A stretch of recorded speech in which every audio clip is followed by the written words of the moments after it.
Voilà, investi dans la nuit du mardi 11 au mercredi 12 juin 2024 sur base d'un programme structuré en 6 piliers ciblant l'économie nationale, la sécurité, l'aménagement du territoire, le bien-être social, le renforcement des capacités des Congolais et la gestion responsable de l'écosystème du pays. Le gouvernement Judith Souminois a totalisé 100 jours le jeudi 19 septembre 2024 dernier. Quel bilan dressé des 100 premiers jours du gouvernement Souminois? Telle est la question de ce jour pour le compte du décryptage de l'actualité. Messieurs et dames, bonsoir et bienvenue. Pour parler de cette question, pour aborder la question, nous sommes avec deux journalistes. Le premier, c'est Monsieur Christian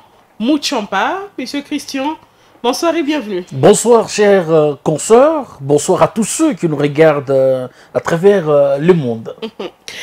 Le second journaliste, c'est Monsieur Jules Max Mbouyou. Monsieur Jules, bonsoir et bienvenue.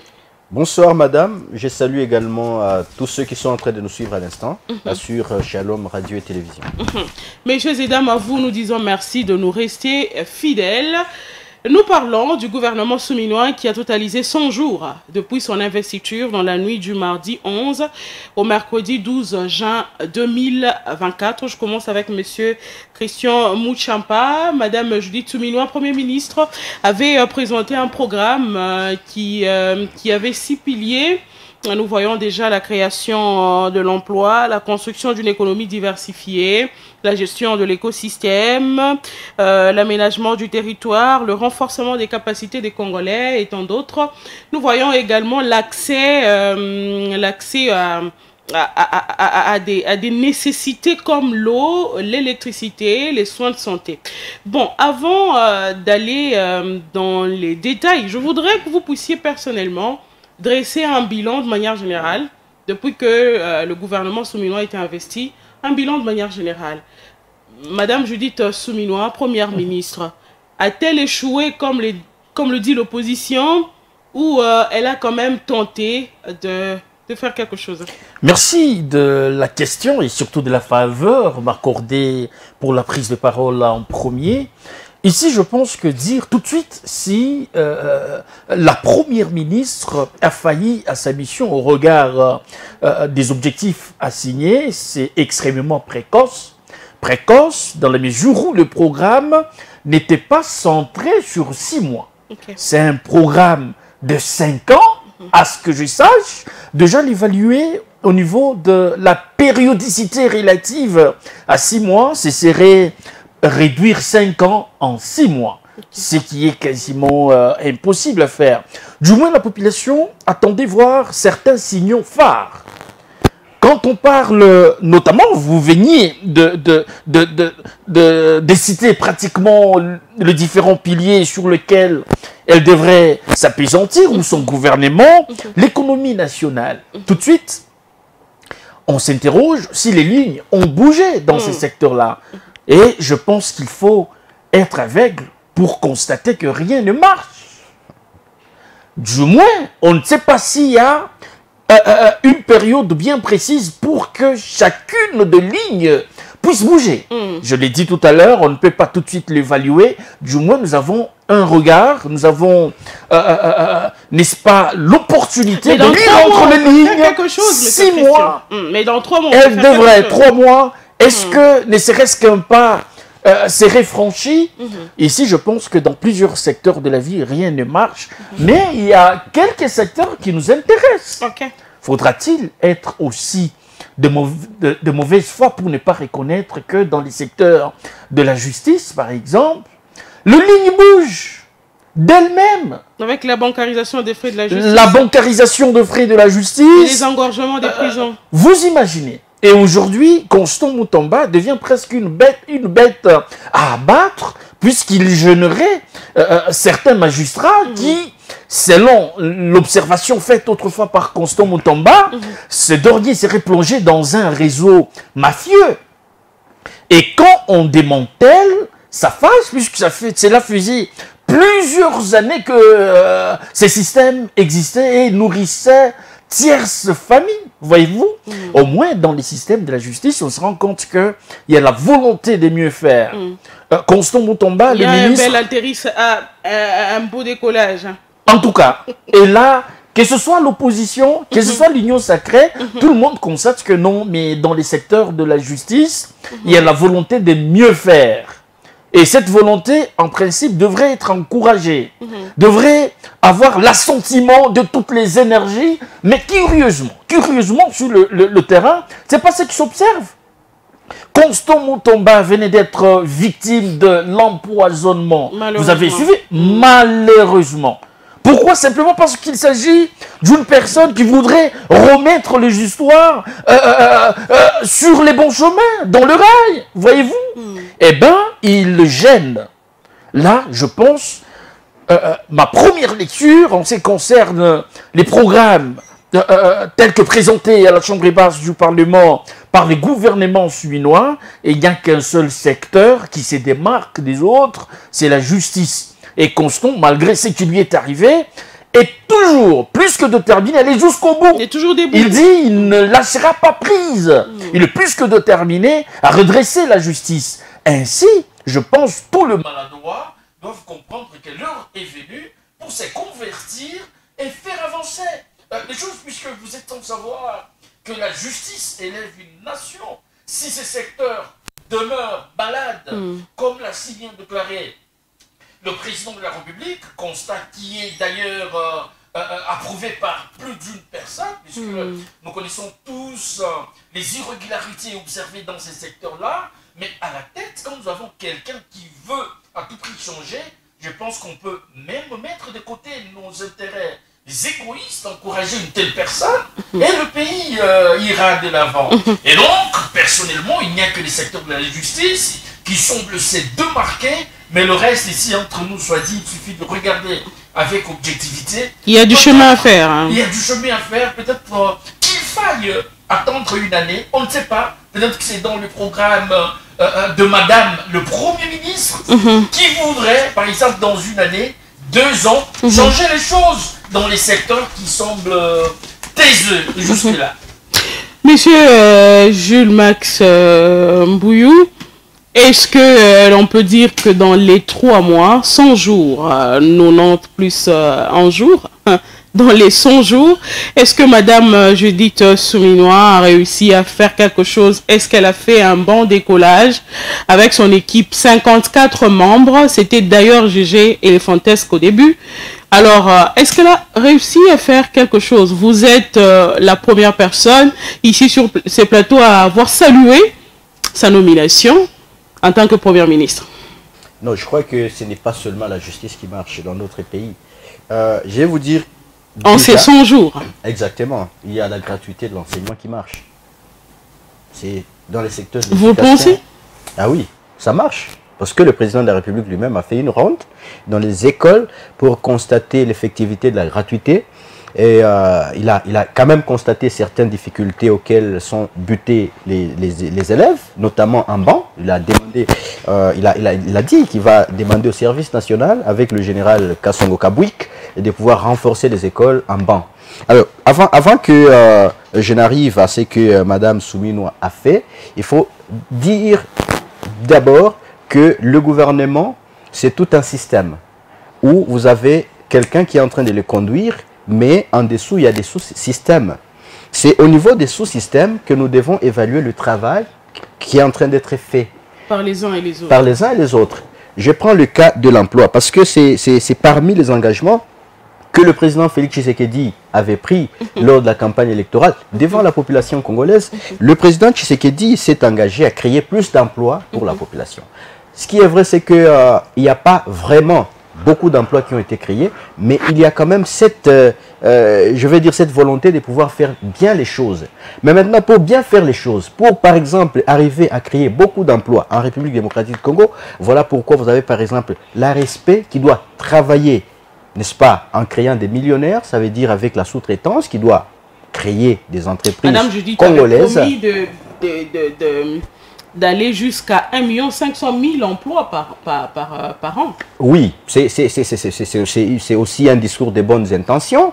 C'est vrai, on peut le dire ainsi, mais dans la pratique, c'est là où je dis qu'il faut que tous les sous-systèmes puissent travailler. Je vous donne un autre élément qui peut arriver à créer plus d'emplois, c'est l'agriculture. Lorsque nous, aujourd'hui, j'ai même pris certaines statistiques qui font très mal au dos. En 2022, par exemple, la RDC a perdu 4,2 milliards de dollars américains en termes d'importation des denrées alimentaires et des boissons. Vous comprenez? Et parmi les pays qui sont bénéficiaires de cet argent, c'est la Zambie à côté. Mais si le ministre, par exemple, le ministre de l'Industrie, qui est en train de nous suivre, M. Kabamba, arrivait à créer des emplois, des petites et moyennes entreprises au niveau de l'agriculture seulement, de l'élevage, de la pisciculture, et vous engagez des jeunes dans ces petites et moyennes entreprises, vous verrez qu'on va créer de l'emploi pour les jeunes. Mais tout part de la politique dictée par la Première ministre. Oui, mais exactement. La Première ministre donne les bonnes lignes. La Première ministre, quand elle a présenté son plan d'action de 5 ans, elle s'est basée sur les engagements du chef de l'État parce qu'elle ne peut pas aller au-delà. C'est maintenant au ministre sectoriel de pouvoir travailler pour arriver à matérialiser la vision même de la Première ministre. Ce ne sont pas seulement les ministres qui doivent travailler, il y a aussi les gouverneurs qui doivent appuyer. À ce niveau, nous pensons vraiment, les gens pensent que le bilan de la Première ministre doit être évalué simplement en voyant Judith Souminois aller sur le terrain. Mais non, il y a des gens qui sont là pour travailler pour que le bilan et de Souminois et du président de la République, Félix Tshisekedi, soit positif. Par exemple, ce que fait Jacques Yaboula ici, dans la province du Haut-Katanga. Vous les voyez sur le terrain, il était à Likasi, il est ici à Lumbashi, il va à Kasenga, pourvu que le bilan du président de la République soit positif. Les emplois ne seront pas créés comme une baguette magique. Par exemple, Souminois s'élève et s'est dit, bon, nous créons 1 million d'emplois. Non, c'est au niveau des provinces, on doit créer des emplois. C'est dans chaque province. En les disant, elle avait confiance en son équipe. Voilà oui, mais pourquoi tout devait partir de l'équipe que vous choisissez pour effectuer votre... S'il y a des gens qui font très mal le travail, ils seront remplacés. Ça, je vous le dis. D'ailleurs, le président de la République, lorsqu'il était en Belgique, il a dit lui-même que nous devons modifier ces gens ici. Il y a un problème que nous devons savoir dans les systèmes politiques de chez nous. Même Bahati l'a dit. Quand vous suivez Bahati, c'est pour vous dire que c'est le système congolais. Bahati vous dit quoi? Il vous dit, je n'ai pas été récompensé suivant mon combat. Ça veut dire, j'ai apporté des députés, mais au niveau de la récompense, au niveau du gouvernement, je n'ai pas été récompensé comme. Et pourtant, le président de la République a besoin que son bilan, d'ici 5 ans, soit positif. Mais comment faire un bilan positif si vous choisissez des mauvais élèves? C'est à ce niveau ici où le président de la République doit remanier son gouvernement. Moi, personnellement, je ne vois pas beaucoup de gens dans ce gouvernement qui sont en train de travailler. Si je peux citer 3 ou 4 personnes qui sont en train de travailler, je peux citer Moutamba, qu'on a cité ici. Il y a également... Le ministre des Finances aussi. Oui, exactement. Il y a le ministre des Finances qui est en train de travailler. Jean-Pierre Liaou. Jean-Pierre Liaou qui a fait un très bon travail lors du premier mandat, même si pendant ces deuxièmes mandats, on les sent un peu très calmes. Il y a beaucoup de grèves. Voilà, vous comprenez. Donc, il faut partir de tous ces systèmes-là, commencer à analyser chaque sous-système, s'il contribue vraiment à ce que ce pays puisse se développer. Je vais prendre un autre pilier, un autre engagement que le président Tshisekedi a pris. Protéger les pouvoirs d'achat dans les ménages. Oui, exactement. Je reconnais que aujourd'hui, le pouvoir d'achat des Congolais est vraiment à dégringoler. Problématique. Pourquoi? Parce qu'aujourd'hui, vivre avec $1, c'est devenu compliqué. $1, c'est 2850 francs congolais. Mais une famille de 4 personnes ne peut pas vivre avec 2000 aujourd'hui. Parce que déjà, un seau de la farine de maïs, c'est pas c'est 1500 ou c'est combien? C'est pas, c'est 1500. Même les œufs sont en hausse. Même les œufs. Mais pourquoi? C'est là où j'ai dit, mais pourquoi on ne peut pas installer des entreprises ici chez nous pour produire des œufs? Pourquoi nous devons simplement aller en Zambie pour avoir des œufs? Il y a un problème d'homme, non? Mais c'est ça, c'est à ce niveau-là qu'il faut changer d'homme. Il ne faut pas changer la première ministre Judith. C'est une dame qui a une vision venue du président de la République, et qu'elle doit matérialiser ça. Est-ce que vous ne jouez pas la défensive pour elle? Non, non, je ne joue à aucune défensive. J'ai fait une analyse objective pourvu que notre pays puisse se développer. C'est tout ce que nous avons besoin. Et pour que ce pays puisse se développer, il faut placer des hommes à la place qu'il faut. Il ne faut pas des récompenses. Ça, c'est un mauvais système. Même s'il faut récompenser des gens, il faut choisir des hommes et des femmes capables d'apporter un plus à ce pays. Le pouvoir d'achat des Congolais est devenu en baisse aujourd'hui. Et ça, même le président de la République est conscient. Et même la première ministre. 3 mois, nous n'avons pas pu... non, on n'a pas su relever. Voilà. Mais pour arriver à relever ces problèmes du pouvoir d'achat qui est en baisse, il faut produire. Et quand on ne produit pas, vous verrez que même la population sera en insécurité. Vous comprenez? Parce que finalement, où les Ananayo, il va aller chercher à voler chez l'autre. Et pourtant, le président s'est engagé à pouvoir sécuriser la population. Par sécurité, nous voyons aussi la sécurité alimentaire. Il y a la farine qui avait été... dont la commercialisation venait d'être interdite. Voilà. Tout ça, c'est parce que nous dépendons... de pays, n'est-ce pas, qui nous entourent ici. Donc, il y a encore beaucoup de choses à faire avec ces gouvernements que j'accorde beaucoup de chances, surtout à la Première ministre. J'accorde beaucoup de chances. Mais... Alors, monsieur Jules, de manière générale... J'ai l'impression que mon confrère Jules veut dédouaner la Première ministre pour attribuer certaines irrégularités à ses acolytes. Son équipe. Vous savez, exactement, c'est clair. Vous savez... La population n'a pas besoin d'auditionner le chapelet des bonnes intentions. On attend la Première ministre à qui tout le monde a accordé beaucoup de choses, vu que c'est la toute première fois depuis l'existence de ce pays de voir une dame à la tête de la primature. Voyez-vous, même vous, j'ose croire que vous aviez été très contente d'apprendre qu'il y a une dame. Ouais. Mais 6 mois après, qu'est-ce que cette dame a fait? Je suis abasourdi sur ce plateau d'entendre parler de la gratuité de l'enseignement qui n'a pas commencé. Qui n'a pas commencé avec Madame Judith Souminois. Avec Madame Judith Souminois. Pendant ces temps, j'ai eu la chance de me retrouver dans les Congos profonds. Il est vrai, je dois l'avouer, les enfants, dans la plupart des cas, étudient gratuitement. Mais les infrastructures ne sont pas encore achevées. Allez notamment dans les Holomami ici. Vous allez vous rendre compte que plusieurs bâtisses ne bénéficient pas de la toiture. Et donc, c'est un sérieux problème. Les enfants étudient encore dans des classes comparables à celles de l'Antiquité. Et il n'y a même pas des bancs. Mais c'est terrible. Vraiment terrible. Je pense que nous ne devons pas ici faire le verbiage simplement parce qu'on aurait certaines acquaintances avec la Première ministre, ou carrément c'est parce que... Non. J'ai bien dit on aurait. Je n'ai pas confiance. Il y a aucune acquaintance. Et donc, il ne faudrait pas blanchir. Ici, je ne suis pas en train de tirer à boulet rouge sur la Première ministre. Ouais. Je présente le fait tel que. Ouais. On ne peut pas ici dire que c'est un problème d'acolyte. Mais qui est chef? Quand vous vous rendez compte qu'il y a une unité qui n'abat pas correctement le travail conformément aux attributions lui confiées, qu'est-ce que vous faites? Vous vous croisez les bras parce qu'il s'est agi d'une récompense politique? Non. Et d'ailleurs, si tel est le cas, ça fait partie des antivaleurs. Quelqu'un qui est censé accompagner votre vision, s'il n'est pas à la hauteur, vous êtes habilité à mettre la personne hors d'état de nuire, puisqu'il en va de l'image du gouvernement. La réussite de Judith Souminois est pareille à celle du président de la République. Et donc, quand Judith n'est pas à même de relever le défi sur base de son champ d'action, appelé communément son programme, ne vous en faites pas, il en va de l'image du président de la République. Je pense qu'ici nous devons être rationnels, puisque la population qui nous regarde vit au quotidien ce qui marche et ce qui ne marche pas. Ne cherchons pas à maquiller les uns au détriment des autres. C'est tout ce que je veux demander à mon confrère, pour que nous soyons un peu beaucoup plus objectifs sur ce plateau. Je vais faire une petite réflexion à mon confrère, Christian, pour lui dire... ceci.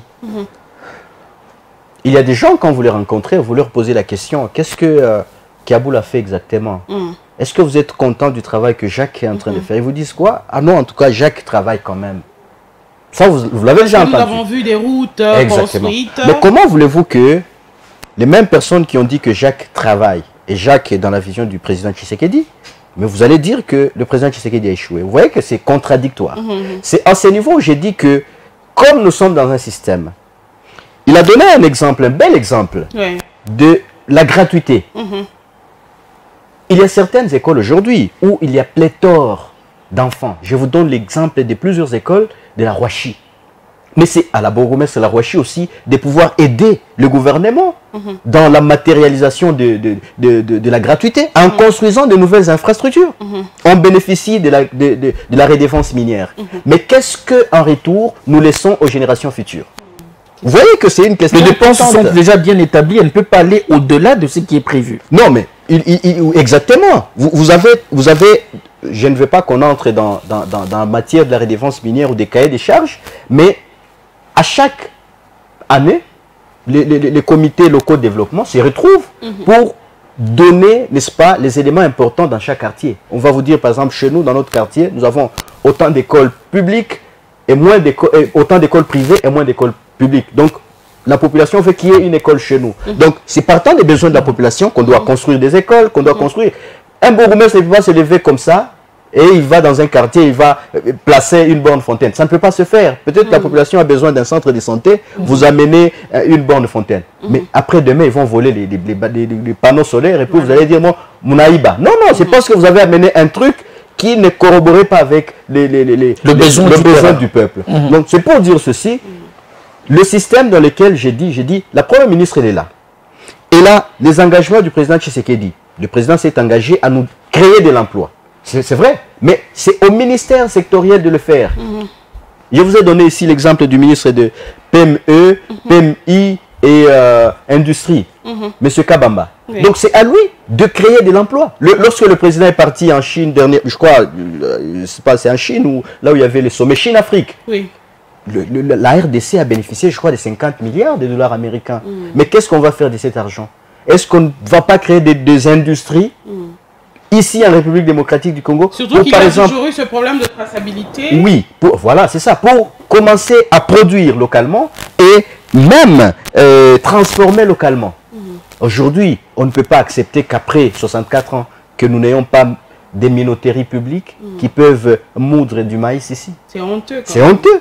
Donc, toutes ces choses-là doivent se mettre ensemble, de ces petites choses-là doivent se mettre ensemble pour voir le bilan qui sera très positif d'ici 5 ans.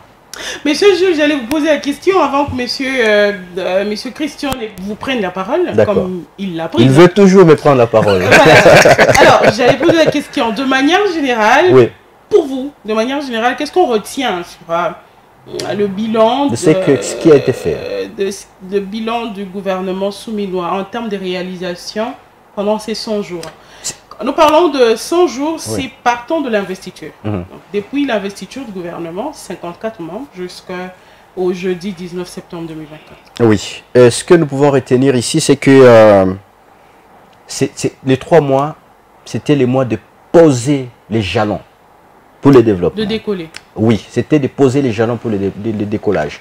Comme Christian l'a dit, quand vous prenez le ministre de la Justice, il a posé des jalons pendant les 3 mois. Nous l'avons senti, nous tous. Personne ne peut contredire ici que Moutamba n'a pas bousculé ou n'a pas bougé les lignes. Aujourd'hui, il n'a pas fait le populisme comme le passent certains? Non, non, non. Il n'a pas fait le populisme parce qu'on a vu des gens s'aligner. Vous voyez? Et d'autres s'énerver. Oui, d'autres s'énerver. Ceux qui se sont énervés, ce sont les ennemis du développement. Ceux qui ne veulent pas que la justice se redresse. Parce que beaucoup des mots qui ont été, que nous connaissons dans ce pays, moi je l'ai toujours dit, avant même que Moutamba n'arrive, la justice y est pour beaucoup de choses. Des conflits parcellaires, la corruption. Comment voulez-vous que des magistrats soient corrompus et pourtant ils doivent lutter contre la corruption? Ça c'est compliqué. Donc les choses ont bougé de ces côtés-là. Vous avez le ministre des Finances, n'est-ce pas, Doudou Fouamba, qui a travaillé. Vous avez aujourd'hui le budget de la RDC, c'est 18 milliards. Donc c'est quelque chose que nous pouvons apprécier. Il y a le ministre de l'économie aussi. Hein, oui. Il s'appelle déjà... J'ai oublié son nom. Oui, voilà, Moukoko Samba. Voilà. Daniel. Donc, Daniel. Donc pour vous dire ceci, je ne peux pas vous dire que Mme Judith Soumino a échoué ou a réussi, mais tout ce que je peux vous dire à l'instant, c'est qu'il y a des signaux du développement. Il y a eu des indices. Il y a des indices. Monsieur Christian Mouchampa. Et il faut un remaniement du gouvernement. Alors ici, au plus vite possible. Un remaniement. Exactement. Alors, 3 quarts des membres du gouvernement souminois doivent partir. Ça, c'est mon point de vue. Monsieur Christian. Alors, dire que, je l'ai dit d'ailleurs dans l'entente, puisque le programme n'est pas pour 6 mois, c'est réduire 5 ans en 6 mois pour une évaluation objective. Alors, puisque nous sommes censés... Mais l'évaluation se fait en cours, donc... inévitablement. Voilà. Et donc, je plantais les décors de cette manière-là pour que ceux qui me regardent ne m'en tiennent pas à rigueur. Voilà. Voyez-vous? Vous êtes de la souplesse. C'est très important. Alors, ici, Jules estimait que le 3 mois, c'était pour poser les jalons. Je ne sais pas si poser les jalons fait partie de ces programmes périodiquement par rapport aux actions censées être exécutées par le gouvernement souminois. Je ne pense pas. C'est une manière de vous dire que c'est un départ pour que les choses puissent... 3 mois après, on est encore dans la phase de départ. C'est ce que vous insinuez sur ces plateaux. Je pense. Ça ne passe pas. Vous êtes nommé ministre, soyez déjà exécutif et exécutant. Voyez-vous, vous n'avez pas besoin de... Alors que lui nous parle de 3 mois pour, par exemple, le ministre de la Justice, ceux-là qui n'ont pas encore bougé les lignes, ils peuvent vous en dire autant une année après pour dire j'étudiais d'abord les secteurs. Or, le temps n'est pas notre allié. Quel bilan faire? Je pense que ça dépend de quel coin l'on se retrouve. Voilà. Cette question, si vous la posez aux gens de l'Union sacrée, ils vous diront tout est parfait. Simplement parce que ils préféreraient privilégier leurs intérêts. Même quand c'est noir, on peut vous persuader que c'est bleu, c'est blanc. Non, non, ce qui est noir et noir. Non, ne vous en faites pas. Ce qui est noir et noir. Ça c'est vous qui l'avez dit. Ah oui, ce qui est noir et noir. Si vous posez le pouvoir d'achat a baissé, il faut le dire que ça a baissé. Je suis en train de mettre mes mots dans ceux à qui on accorderait la parole. D'accord. Heureusement, je ne suis pas de l'Union sacrée. Personne l'a dit. Personne l'a dit.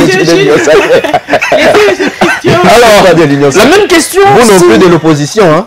En tout cas, les journalistes font partie de la société civile. Ah, exactement. Okay, et donc, la même question, une fois vous la posez aux gens de l'opposition, ils peuvent vous brandir également tout en noir. Ils ont dit que c'est un échec. Mais ils vont constater comme... Je prends Prince Epengue. Voilà. Prince Epengue de la Mouka, il a dit tout haut qu'elle a échoué et il a même précisé que on ne peut même pas dire échoué, elle n'a pas travaillé. Vous imaginez, ça c'est un langage qui n'engage que son auteur. Ouais. Du moins, objectivement, quand ça marche, tout le monde constate. Quand Moutomba travaille, tout le monde applaudit. Quand ça ne marche pas, on essaie un peu de solliciter la conscience de chacune des personnes pourvu que les choses puissent aller de l'avant. Nous avons besoin du développement. Ne vous en faites pas. La situation sécuritaire, je pense que c'est l'un des points prioritaires sur lesquels la Première ministre devrait s'apaisantir. Mais vous avez l'impression que jusqu'ici, avant souminois est égal à après. Bien que nous ne sommes pas dans l'après, nous sommes en train de consommer son temps. Voyez-vous? Donc, il y a de ces secteurs qui ont un caractère hyper urgent dans la mesure où l'intégrité nationale en dépend. Combien de localités sont déjà récupérées sous souminois? Soyons pragmatiques. L'opposition parle des localités qui sont déjà prises par les rebelles, plus de 100. Bon, là, ça n'engage, je ne sais pas si l'opposition a eu à mener une enquête sur le terrain. On doit leur accorder cette chance-là, mais je pense une commission beaucoup plus objective travaille là-dessus et au moins nous savons qu'il y a certains territoires qui ne sont pas dépendants du pouvoir central. Moins encore de la sécurité nationale. Au moins là, c'est connu de tous. Nous ne devons pas nous voiler cette réalité-là. Souminois a été beaucoup plus attendu sur des questions notamment d'intégrité nationale. Récupérer toutes ces parties qui sont encore sous l'occupation du M23 et ses parrains. Est-ce qu'il y a eu un pas dans ce sens-là? À partir du moment où, très chère consoeur, vous-même, je sens en vous regardant que vous constatez que rien n'a été fait en ce sens, constatons, et notre vœu de voir la Première ministre fournir encore plus d'efforts et surtout faire ce qu'on appelle l'échelle des valeurs. C'est quoi la priorité des priorités? quel secteur peut attendre après l'accomplissement de certains besoins dans un autre? Voyez-vous? Puisque le développement ne passerait absolument pas par une baguette magique dans tous les secteurs et puis voilà, c'est parti. Non, mais ça ne se ferait absolument pas de cette manière-là. Et donc, dire que Souminois a réussi, c'est prétentieux. Dire qu'elle a échoué, je pense que ce serait aussi de la mauvaise foi. Donc, on semble jouer à l'équilibriste, pas par mesure de prudence, mais au regard de faits devant lesquels nous faisons face. Monsieur Jules, vous avez parlé de remaniement, je vous reviens, parce que c'est important. Le remaniement, d'après vous, quand vous le demandez comme ça, vous sous-entendez qu'il fallait qu'il y ait des choses déjà faites dans le concret, et ces choses-là n'ont pas été faites. Exactement. Il faudrait un remaniement. Exactement, hein. Il y a beaucoup de choses. Moi, je pense que le président, les engagements du président de la République... C'est pas précoce de parler d'un remaniement après... Non, c'est pas précoce. Quand on ne produit pas, carrément, il faut dégager les gouvernements. Il n'y a pas une année, monsieur Jules. Non. Quand on ne produit pas, il faut dégager les gouvernements. C'est très clair. Même si c'est dans une journée, il faut partir. Quand on est incapable de... il y a peu, la chance venait d'être accordée au gouvernement souminois. Non. J'ai dit ceci. J'ai accordé la chance à la première ministre. Non, il est équilibré. Donc, j'ai accordé la chance à Madame Souminois. À elle d'abord, je lui accorde la chance parce que je sais que c'est une dame. Quand je la regarde, elle a la volonté de faire les choses, de voir la République. La population n'a pas besoin de la volonté. La population l'attend. N'est-ce pas, la vitesse supérieure, c'est solutionner le problème qui gangrène. Mais maintenant, c'est sinon tout le monde... Je vous donne... Mais monsieur Christian, pour arriver à solutionner, il faudrait qu'il y ait d'abord une volonté. Est-ce que la population a besoin des discours? S'il vous plaît. Je vous donne un exemple. Pour passer à la vitesse supérieure, il faut toujours discourir. Je vous donne un exemple. Aujourd'hui, vous avez l'actuel ministre des Sports, c'est monsieur Didier Boudimbo, n'est-ce pas? Et vous voyez ce que... Il a été ministre des hydrocarbures. Oui, vous voyez ce que la RDC est en train de faire en Afrique. Ça rentre dans les bilans des Souminois. Vous voulez qu'on parle de quoi? Ça rentre dans son bilan. Il y a des victoires en victoire que nous empochons. Ce n'est pas seulement ça. Il y a, par exemple, un autre secteur. Là, c'est très, très important que je voulais un tout petit peu revenir, c'est la sécurité. C'est vrai, Christian a dit ici que... il y a plusieurs localités qui sont entre les mains de... Là, vous étiez dans l'Est, je pense. Exactement, dans la partie Est. Oui. Alors qu'à Kinshasa, on nous parle des Kuluna aussi. Oui. Et exactement, le gouverneur a aussi sa responsabilité. Les Mobondo. Il y a le gouverneur Daniel Bumba qui est là. Okay. Il doit trouver des solutions. C'est comme ici à Lumbashi. Selon la politique de Mme Souminois. Oui, s'il y a des questions qui concernent les enfants de la rue, il y a la maire d'intérim qui est là, il y a le bourgmestre de la commune Lumbashi qui est là, et le gouverneur peut intervenir, il y a la ministre des Affaires sociales qui est là. Donc on ne peut pas insinuer à la première ministre quand même un caniveau est bouché là-bas à Kinshasa, on va dire que c'est la première ministre qui a échoué. Non. Là aussi, ça devient très compliqué. Il y a toutes ces personnes-là qui constituent la chaîne, qui doivent aider afin que le bilan de Mme Souminois soit une réalité. Alors, je voulais dire ceci. Quand vous prenez, n'est-ce pas, cette question qui est très, très importante sur la sécurité.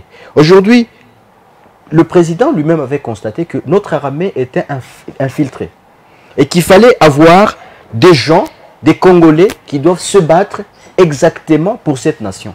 Mais ce sont ces mêmes Congolais qui se font enrôler dans les groupes rebelles. Vous comprenez un peu? Ce sont nos propres frères qui pouvaient donner des stratégies afin que nous mettions fin à cette guerre, mais qui vont se coaliser avec l'ennemi. Malheureusement. Vous voyez? Donc, à un certain moment, il y a cette responsabilité de nous-mêmes Congolais. Vous voyez un peu, Christian, c'est nous-mêmes aussi Congolais. Oui, pas seulement la Première ministre. Comment voulez-vous que vous-même, qui êtes Congolais, c'est vrai, vous n'êtes pas d'accord avec Tshisekedi, c'est vrai. Pour vous, il gère très mal. Mais vous ne l'aidez pas non plus. Vous ne l'aidez pas non plus. Même si on vous appelle à une table, vous refusez, vous allez dire non, c'est un dictateur, on ne veut pas l'accepter. Mais vous allez dans les groupes rebelles pour tuer les Congolais. Vous voyez que c'est contradictoire. Les mesures contraignantes devraient être envisagées pour décourager ces genres d'adhésion anti-démocratique. Voilà pourquoi, sincèrement. Voilà pourquoi ils ont été condamnés à mort. Voilà. Même si ça a été sévère, mais ils ont quand même été condamnés à mort. Et ceux qui vont suivre le même chemin subiront la même sentence que ceux qui sont partis coalisés avec l'ennemi.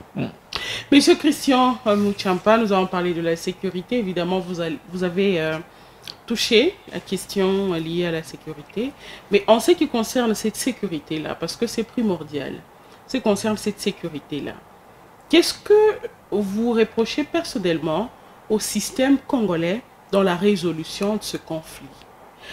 Est-ce que c'est toujours Madame Souminois qui n'a pas été du tout active sur le terrain, même si elle est allée une fois dans l'Est du pays, ou que nous sommes dans l'idée de Monsieur Jules, les maillons ne la soutiennent pas? Alors, je venais de le dire tout à l'heure que les situations sécuritaires a été héritée par la première ministre. C'est dire on ne peut pas faire porter le chapeau. C'est une question qui date de 30 ans, j'imagine. Voilà. Plus ou moins 30 ans. Avec ça, ce n'est pas aujourd'hui qu'on peut dire Madame le Premier ministre, c'est vous qui êtes responsable. Non, ce serait méchant. Mais à elle d'envisager des solutions idoines. Ne devrait-elle pas faire un pas, Monsieur Christian? Non, mais faire un pas, c'est... Je pense que c'est des stratégies qui ne nécessitent pas être dévoilées sur la place publique. Surtout que pas dans le média, puisque même l'ennemi peut se substituer en téléspectateur pour pratiquement déjouer le plan. Voyez-vous, ici, s'il faut placer un mot par rapport à la situation de l'Est, je pense que Jules venait de le dire tout à l'heure, nous devons cesser d'être traîtres. Même quand tout ne marche pas, nous n'avons que ce pays. Nous n'irons jamais en Zambie, moins encore au Rwanda, et bénéficier de tous les avantages comme tout Congolais qui vit sur son sol.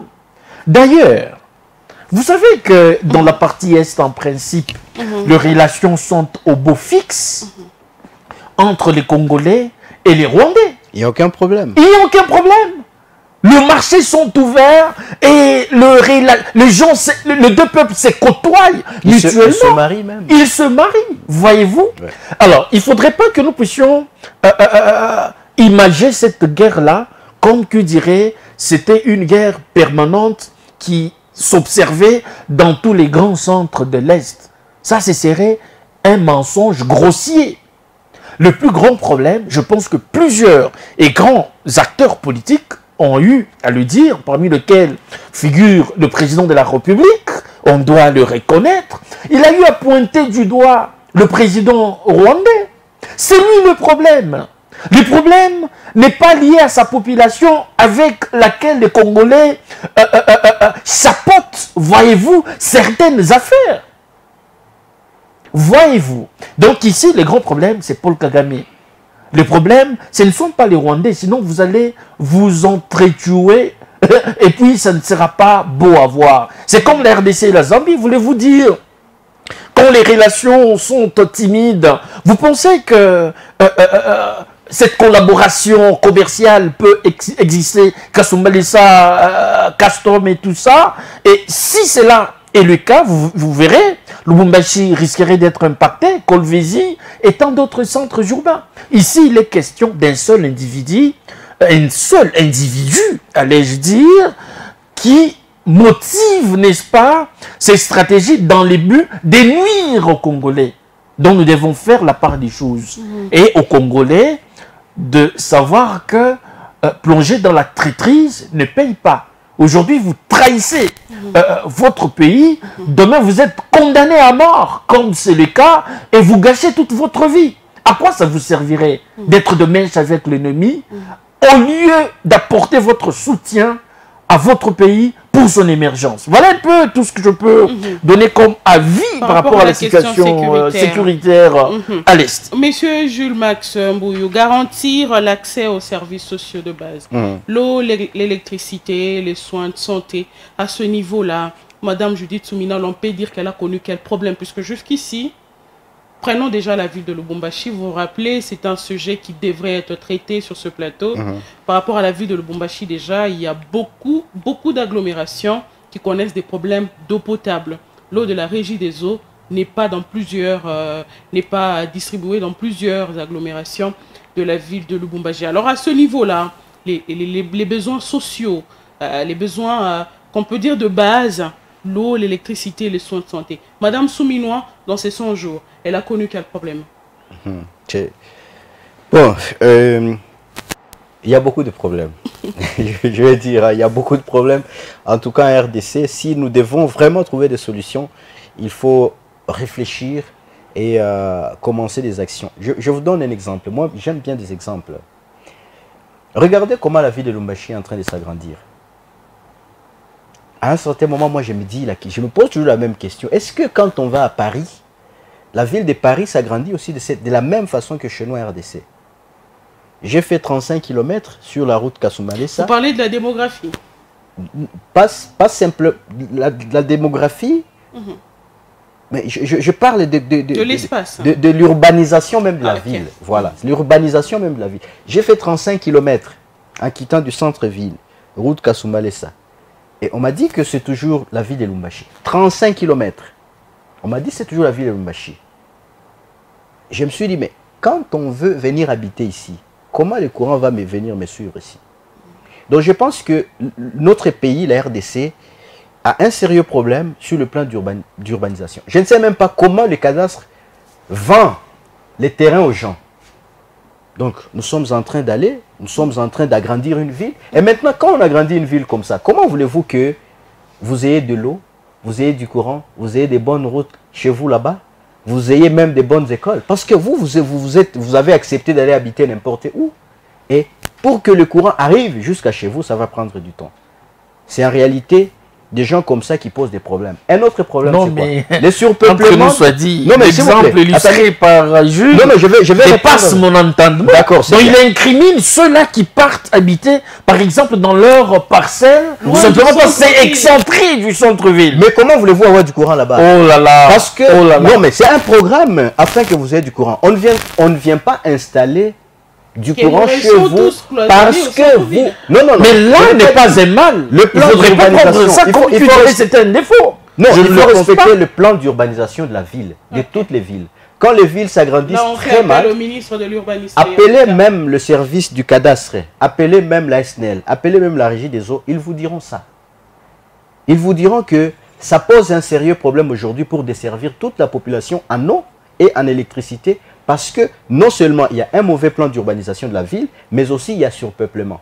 Vous êtes dans une même habitation, vous êtes dans une même maison, n'est-ce pas? 5 maisons, je vais dire 5 habitations. Et tout le monde veut avoir du courant. Et pourtant, la cabine électrique qui a été construite, c'était pour un nombre limité.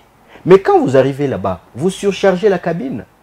Et finalement, il y aura des coupures chez vous et vous allez dire qu'on n'a pas du courant chez nous. Je pense que ce sont des mots que nous rencontrons dans notre pays et qu'il faut réfléchir. Et maintenant, dans ces secteurs, je crois que les signaux ne sont pas encore visibles. Mais je crois en l'esprit, en la détermination de Judith Souminois. Parce que cette dame est vraiment déterminée pour développer ce pays. Mais entre-temps, il faut appeler à la conscience de tous les Congolais. Elle doit être soutenue. C'est vrai, Christian peut nier de mes exemples, mais je lui dis, en réalité, c'est une vraie question pour desservir toute la population en énergie électrique.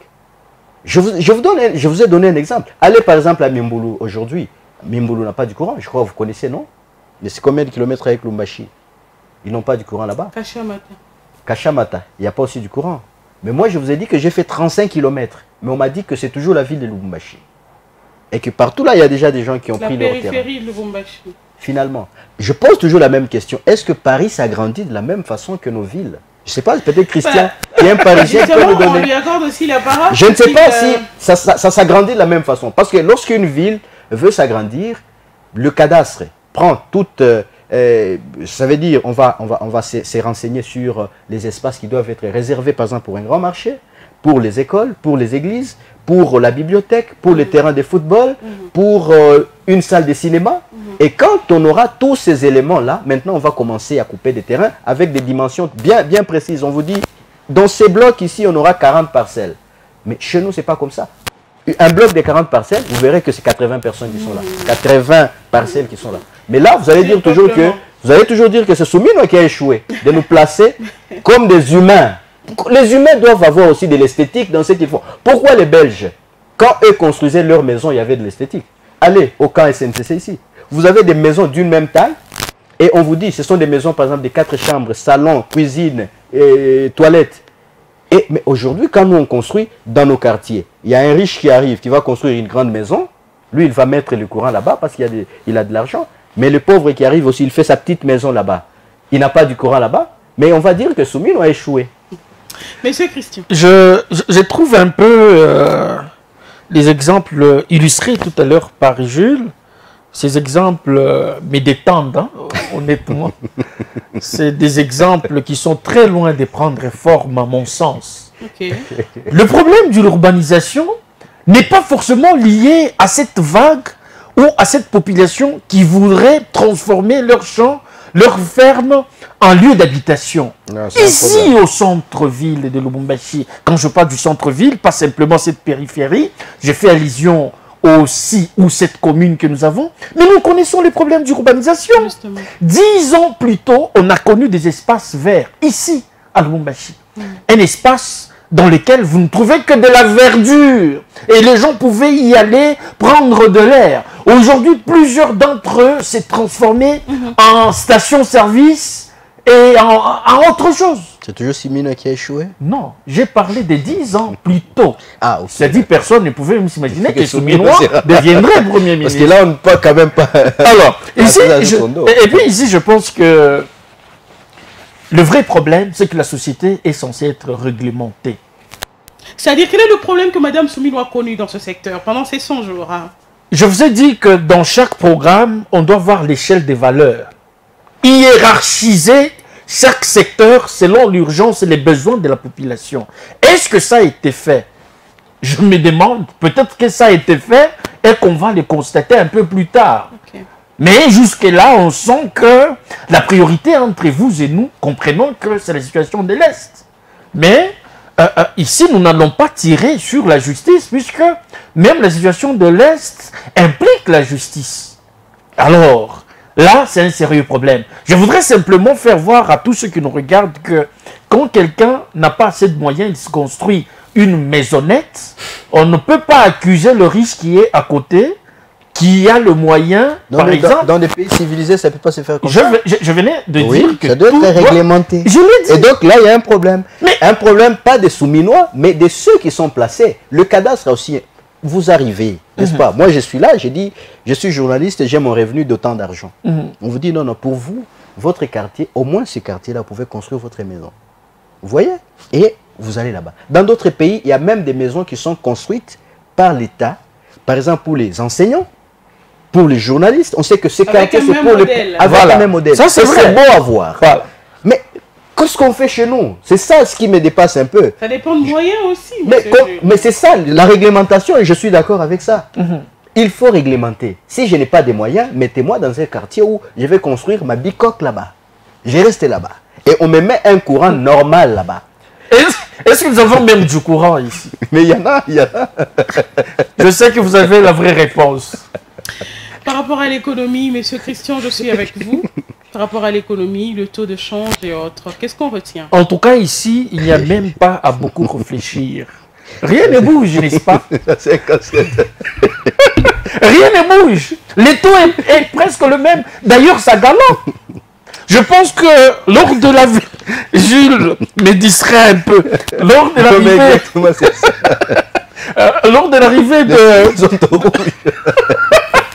Lors de l'arrivée de la Première ministre, je pense que le taux était à 280, hein?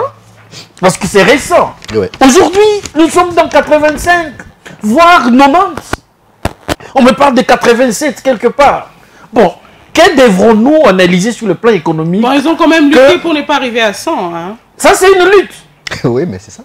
Ah, donc la référence était d'arriver à 100. Non, non, non, non. C'est pas ça la référence, mais ils ont travaillé pour qu'on arrive. Non, mais travailler, c'est réduire et faciliter l'accès à toutes les couches sociales, à certains produits de première nécessité.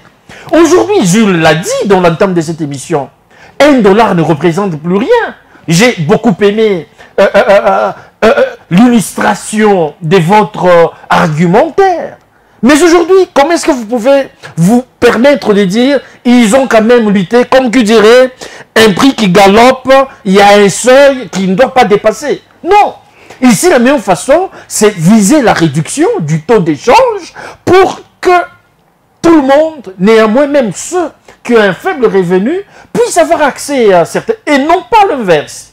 Je pense que dans ces secteurs-là, il n'y a rien qui marche. C'est plutôt l'inverse. Alors, ce que je peux dire simplement, comme j'étais en train de le dire, c'est vrai, le fait que le taux d'échange est en train de galoper, la conséquence, c'est que le pouvoir d'achat diminue sérieusement, parce que ceux qui sont locataires, ils comprennent que c'est dur. Voilà. Parce que après tout, l'État congolais n'a pas haussé le salaire. Vous avez un salaire de 200 000 francs, et le bailleur vous dit que chez moi, le loyer, c'est en dollars.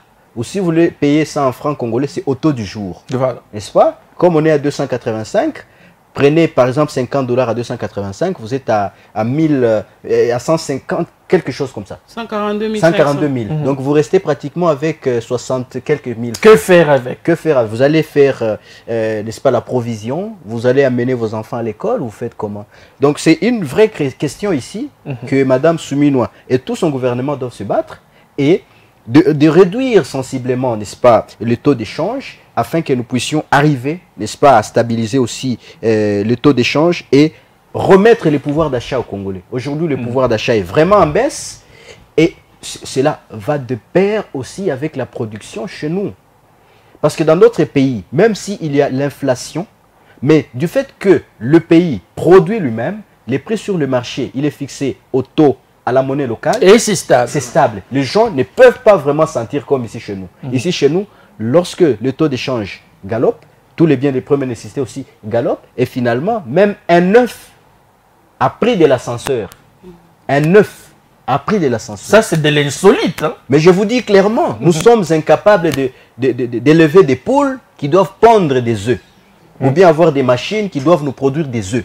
Donc ici en RDC, par exemple, à Lubumbashi, c'est encore un problème d'avoir des œufs produits ici chez nous à Lubumbashi. Nous devons aller simplement en Zambie. Regardez quand vous êtes à la frontière de Kasumbalesa. Ça fait très mal aux yeux, ça fait très mal au cœur. Vous êtes là, vous voyez des bus qui sortent avec des tomates, des oignons, des piments, des cure-dents, Voilà. des allumettes. Mais chez nous, qu'est-ce qui passe? Ce sont les minéraux. Entre-temps, ce sont les mêmes minéraux qui ne bénéficient pas à la population congolaise. Parce que même ceux qui fixent le prix, ce ne sont pas des Congolais.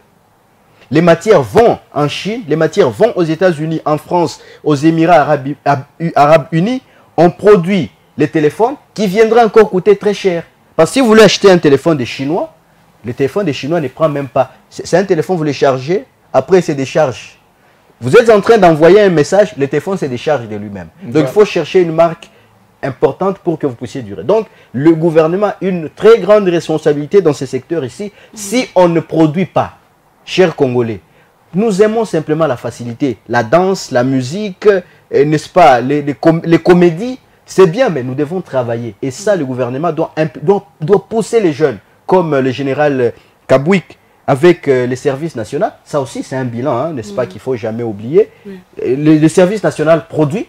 Aujourd'hui, nous sommes tous fiers, même Christian est fier du service national. D'ailleurs, on a demandé que tous les gouverneurs de 25 provinces qui restent puissent demander au général Kabouik d'implanter le service national dans chaque province.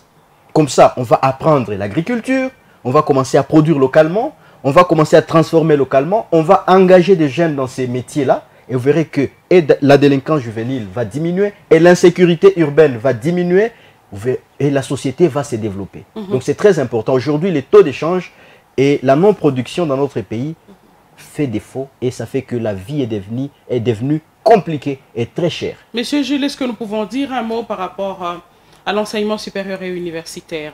Est-ce que Madame Thérèse, la ministre de l'ESU, a su faire quelque chose?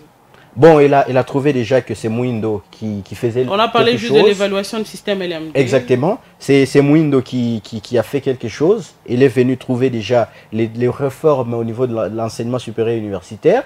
Et c'est quelque chose qu'il faut apprécier. Mais il faut regarder les gens qui finissent dans les LMD. Hein.